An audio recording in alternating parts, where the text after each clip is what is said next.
సాక్షి వచ్చేటప్పటికి రాష్ట్రం మీ జాగీరా అంటూ జగన్ నిలదీసినటువంటిది హైలైట్ చేశారు. కమిషన్ల కోసం ప్రభుత్వ మెడికల్ కాలేజీలు మీ వాళ్ళకి పందారం చేస్తారు. సీఎం చంద్రబాబుపై నిప్పులు జరిగిన వైఎస్ఆర్సీపీ అధ్యక్షుడు వైఎస్ జగన్ ప్రజల ఆస్తులు దోసుకున్న వ్యక్తిగా ఇదివరకే మీకు పేరుంది. 2019కి ముందు 3 దఫాలు సీఎంగా ఉన్న మీరు ప్రభుత్వ రంగంలో ఒక్క మెడికల్ కాలేజీ అయినా పెట్టారా? కనీసం ఆలోచనైనా చేశారా? మా 5 ఏళ్ల కాలంలోనే మేము పెట్టిన 17 కాలేజీలు 5 చోట్ల క్లాసులు ప్రారంభం, ఎన్నికలు ముగిశాక మరో చోట అడ్మిషన్లు, మిగిలిన పనులు మీరు బాధ్యతగా ముందుకు తీసుకెళ్లకుండా రాష్ట్రానికి ద్రోహం చేశారు. అలా తీసుకెళ్లుంటే గత ఏడాది మరో 5, ఏడాది మరో 7 కాలేజీల్లో క్లాసులు ప్రారంభమయ్యేవి కదా.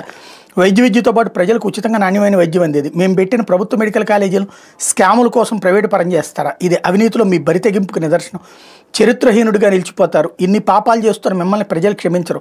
మేము అధికారంలోకి రాగానే నిర్ణయాలను రద్దు చేస్తాం, ఈ కాలేజీలు మళ్ళీ ప్రభుత్వ రంగంలోకి తెచ్చుకుంటాం అన్నటువంటి స్టేట్మెంట్ హైలైట్ చేశారు. ఏదైతే ఆరోగ్యశ్రీ బాధ్యత నుంచి మీరు తప్పుకుని ప్రైవేట్కి ఇవ్వడం, ఘనకార్యంగా ప్రచారం చేయించుకోవడం సిగ్గుగా లేదా? మా ప్రభుత్వ హయాంలోనే ఏటా 5 లక్షల లోపు ఆదాయం ఉన్న వాళ్ళందరికీ ఈ పథకాన్ని వర్తింపజేశాం. తద్వారా రాష్ట్రం 95% కుటుంబాలను ఆరోగ్యశ్రీ పరిధిలోకి తెచ్చాం. ఇక మీరు కొత్తగా చేసేదే ఉంది. అసలు మీ ఇన్సూరెన్స్ పథకం పరిధి 2.5 లక్షలకైనా లేక 25 లక్షలకా? ఆరోగ్యశ్రీ కింద ఏడాదికి 3,600 కోట్లు ఖర్చు చేయలేని మీరు 5,000 కోట్లు ప్రీమియంగా ఖర్చు చేస్తారా? ఇది నమ్మదగ్గ విషయమేనంటూ జగన్ ప్రశ్నల్ని ఇక్కడ హైలైట్ చేశారు.